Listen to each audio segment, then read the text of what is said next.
Super Smash Flash 2, or SSF2 for short, not to be confused with Super Street Fighter 2, is a fan-made fighting game inspired by the official Super Smash Bros. Series.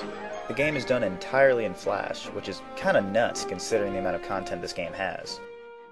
There's a wide variety of items, and some of them are completely new to the Smash universe. In fact, some of the items the developers came up with and how they work are pretty unique and definitely add to the quality of the game, though from a competitive standpoint, I prefer to keep the items off. Like Super Smash Bros. Brawl, there's also an option to configure your controls, but because this is a Flash game, there is no official joypad support. But there is a workaround. You can download a program such as Joy-to-Key that allows you to map keyboard strokes to the buttons on your USB game controller. Any Flash game you try won't know the difference, and that way you can play pretty much any Flash game you want with any controller you want, as long as it connects to USB. Dipping into solo mode, you'll discover training, event matches, and stadium. But where's classic mode? Well, actually, it hasn't been added yet. Super Smash Flash 2 is still a work in progress, with demos being released sporadically to show off the game's progress.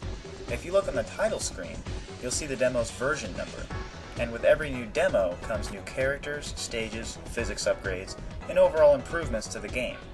On the bottom right of the title screen is the revision number, with every new one being released adding various bug fixes and minor character balancing to the current demo version. So, what's up with the 2 in the title? Well, like Street Fighter 1, we don't like to talk about the first entry in the series.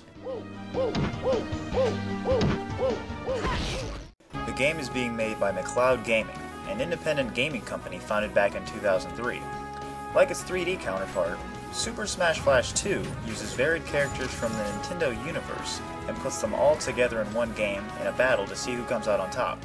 There's also some characters that come from third-party titles that are exclusive to SSF2, but we'll get into that a little later. As far as how to play, it's not any different from any other game in the series. You rack up damage on your opponent, the higher the percentage, the higher you get sent flying, and then you knock the other player off the arena. The premise is simple enough, and if you're watching this video, I assume you already know a good deal about how to play a Smash game. Alright, well, that's all for part 1. Be sure to stick out for part 2, where I take a look at what makes SSF2 stand out from the rest of the Smash games.